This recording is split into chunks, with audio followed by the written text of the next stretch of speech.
It's Monday, 11 November. Welcome to the President's Daily Brief. I'm Mike Baker, your eyes and ears on the world stage.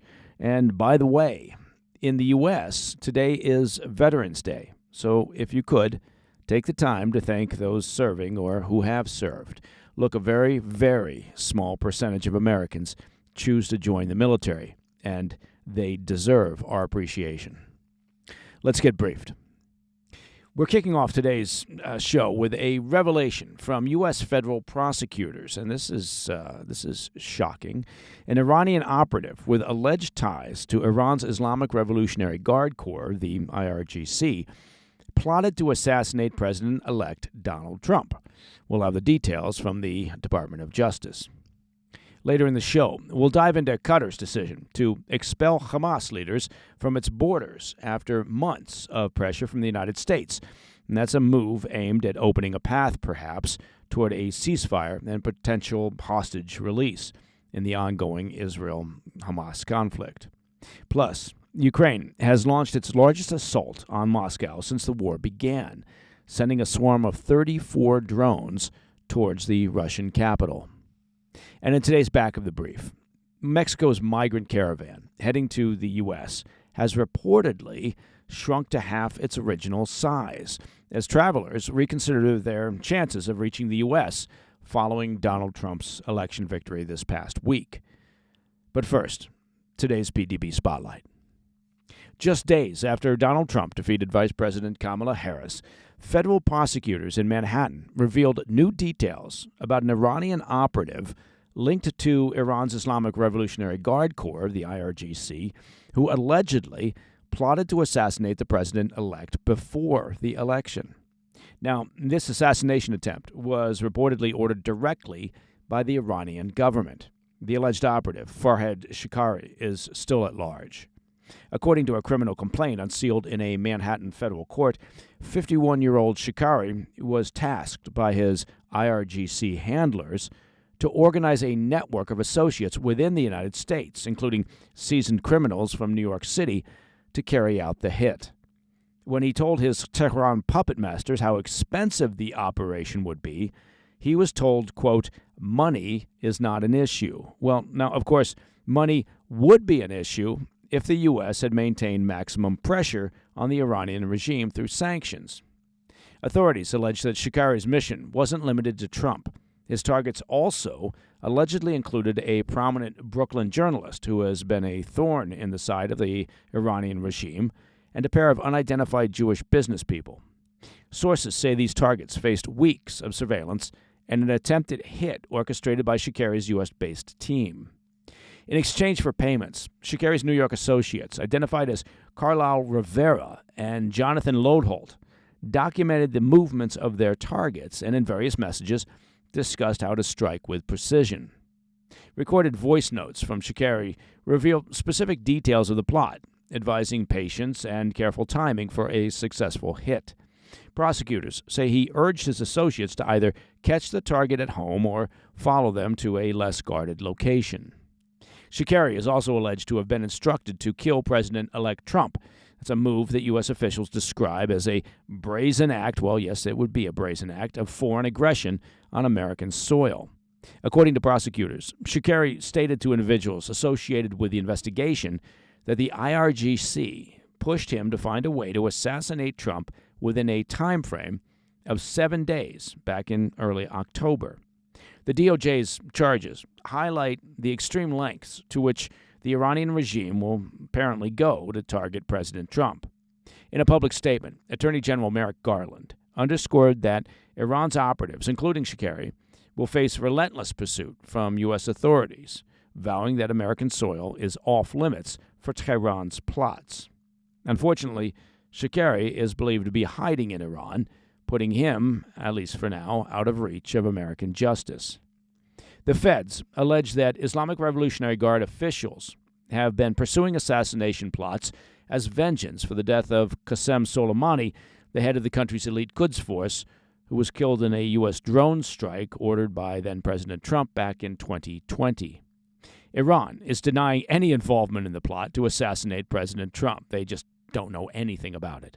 Iran Foreign Ministry spokesman Esmail Baghaei described the claims as, quote, baseless and rejected, according to a post on X from the ministry. I don't know, but given the Iranian regime's track record, I'd say their denials are completely baseless and rejected. Now, President Trump isn't the only U.S. official targeted by the Iranian regime. According to Politico, Iran reportedly keeps a hit list that includes several high-ranking American officials involved in the killing of General Qasem Soleimani. Among the names are former Secretary of Defense Mark Esper, Chairman of the Joint Chiefs of Staff Mark Milley, and former Secretary of State Mike Pompeo. All right, coming up next, we'll look at Qatar's move to expel Hamas leaders. And Ukraine has carried out its largest assault on Moscow since the war began, with some 34 drones launched at the Russian capital. I'll have those stories when we come back. Welcome back to the PDB.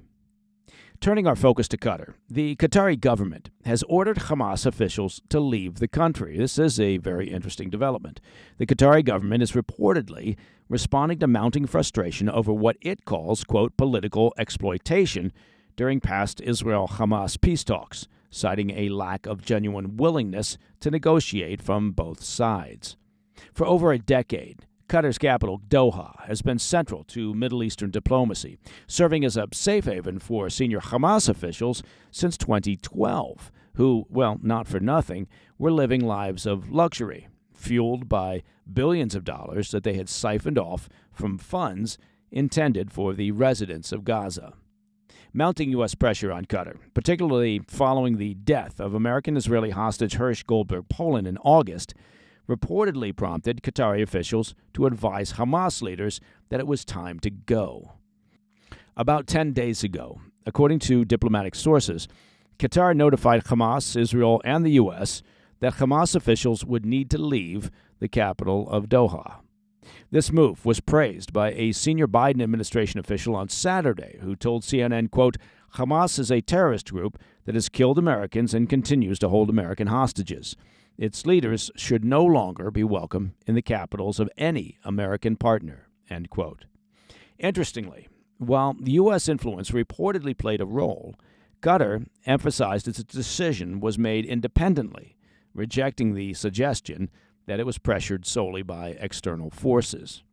Qatar's Ministry of Foreign Affairs, in a post on X, stated, quote, Qatar will not accept that mediation be a reason for blackmailing it, underscoring the country acted in response to both sides' unwillingness to pursue genuine peace. A diplomatic source reinforced this, stating, quote, the Qataris have concluded that there is insufficient willingness from either side, with the mediation efforts becoming more about politics and public relations than a serious attempt to secure peace, save hostages, and protect Palestinian civilians, end quote. For background, Qatar had warned all parties earlier this year that it would withdraw from negotiations if talks failed to yield substantive progress. As a result, Doha's political office for Hamas, which Qatar established as a channel for peace, quote, no longer serves its purpose, marking a pivotal shift in Qatar's stance on the Israel-Hamas conflict. A senior Hamas official dismissed the expulsion as, quote, baseless and a mere pressure tactic, but U.S. officials insist that Qatar's decision stands. The logistics of where Hamas leaders might go remains unclear, though Turkey has surfaced as a potential destination. However, the U.S. is likely, frankly, to oppose, citing similar security concerns. The Biden administration continues to work closely with Qatar, emphasizing U.S. allies should not offer safe harbor to leaders of groups responsible for American casualties and unresolved hostage crises. An Israeli official close to Prime Minister Netanyahu welcomed Qatar's stance, stating, quote, no country should host the terror group. For now, Qatar's departure from the negotiating table does mark a recalibration in Middle Eastern diplomacy, one that could shape future talks on the Israel-Hamas war. All right, shifting to Russia, where Ukraine executed its largest drone attack on Moscow since the war began, deploying 34 drones that disrupted flights at 3 major airports and injured 5 people. Since the onset of the conflict 2.5 years ago, drone warfare has become an increasingly prominent feature, The 620-mile front line often resembles trench warfare, with artillery bombardments echoing those of World War I. But drones have added a new dimension, both for surveillance and targeted attacks, striking beyond the front lines and into core territories of both nations. Drone strikes in Moscow, however, well, they remain rare, with the last substantial attack occurring in September, as we reported here on the PDB.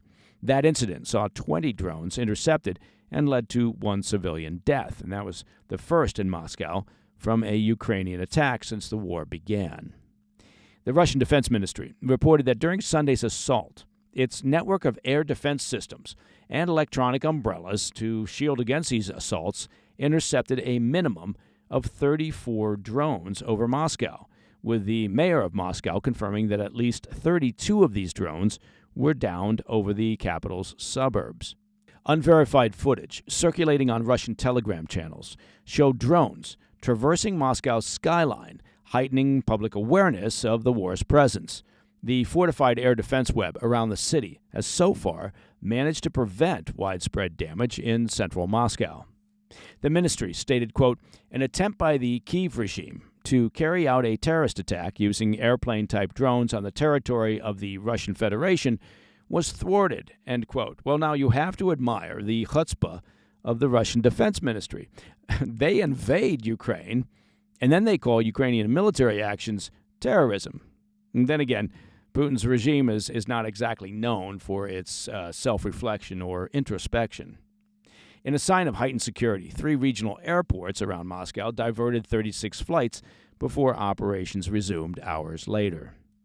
This assault on Moscow was part of a broader Ukrainian offensive targeting multiple Russian regions. In total, Russia's defense ministry claimed 70 Ukrainian drones were shot down across 6 regions, including the border area inside Russia of Kursk. In a reciprocal offensive, Russia launched a record 145 drones across Ukrainian territory from Saturday night to Sunday morning. Ukrainian air defenses intercepted 62 of these drones, yet the overnight strikes left 3 dead and 18 injured, and that's according to the Ukraine's defense ministry. Drone strikes have become near-nightly occurrences in Ukraine, with Kyiv enduring a wave of attacks throughout September and October as Russia ramps up its aerial warfare. The conflict's aerial dimension marks an intensified phase in a broader escalation on the ground. Russian forces are advancing within Ukraine's eastern Donbas region while reclaiming previously lost territories in western Russia's Kursk region, where Ukrainian forces, of course, mounted a surprise offensive earlier in the year. Last month, Ukrainian officials noted a record number of hostile drone incursions, with 2,023 drones directed against civilian and military sites, most of which were either shot down or disrupted by electronic countermeasures. As both nations expand their drone fleets and tactics, the conflict is now defined by sustained aerial engagements. It's essentially a sign of the times in warfare, as drones continue to play an increasingly larger role in offensive and defensive operations. All right, coming up in the back of the brief, the latest migrant caravan has reportedly halved in size as travelers rethink their chances of reaching the U.S. after Donald Trump's election victory. I'll be right back. In today's back of the brief, a migrant caravan journeying through Mexico, which once numbered 3,000, has dwindled to fewer than 1,600, as former President Donald Trump's election victory last Tuesday appears to have raised doubts among caravan members as to whether they'll be allowed entry into the U.S. This update follows our Thursday coverage of the caravan's mad dash north from Tapachula, Mexico, which began on Election Day, aiming to cross the U.S. southern border, of course, before potential immigration policy shifts. As Mexico's National Migration Institute reports, many families have already abandoned the journey, seeking instead to return south to the Guatemalan border. Trump's immigration agenda looms over the remaining migrants. His agenda promises a renewed focus on deportations, fast-track expulsions, and a return to the Remain in Mexico policy, as well as an end to the catch-and-release policy that's favored by the Biden administration over the past few years that, of course, accounted for millions of migrants entering the country. This uncertainty over the immigration and border security policies has left some migrants obviously clearly concerned. One Venezuelan migrant traveling with her husband shared her disappointment, saying, quote, "I had hoped Kamala Harris would win, but that didn't happen." Well, no, it didn't. Like many in the caravan, she had counted on more lenient U.S. immigration policies under a Harris administration. Well, that would have been a fair assumption given the policies of the Biden-Harris administration. Human rights activists warn that even if official paths narrow, migrants will keep coming. Now, according to Jaime Vasquez, he's a Catholic priest and pro-migrant activist in Chiapas, Mexico, he says, quote, "People will seek new paths. It'll be more dangerous, but it won't stop them," end quote. Well, although to be fair, when you have a focus on border security, along with a remain in Mexico policy and no catch and release, well, the numbers attempting to enter decrease significantly. It's odd how that works. And that, my friends, is the President's Daily Brief for Monday, 11 November. Now, if you have any questions or concerns, please reach out to me at pdb@thefirsttv.com. And, of course, to listen to the show ad-free, it is very simple. Just become a premium member of the President's Daily Brief by visiting pdbpremium.com. See, I told you it was simple. And I hope you had a chance this weekend to watch our latest episode of the PDB Situation Report. That's our extended weekend show, available on the First TV, also on our YouTube channel. You can find that at President's Daily Brief. Check that out. And all podcast platforms, of course. I'm Mike Baker. I'll be back later today with the PDB Afternoon Bulletin.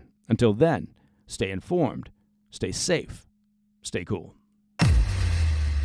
Hey, thanks for tuning in. If you enjoyed this video, don't forget to hit that like button and leave a comment, a really positive, nice, and kind comment. That would be appreciated. And if you're not already subscribed to our channel, make sure to subscribe and turn on notifications so you don't miss any of our daily updates.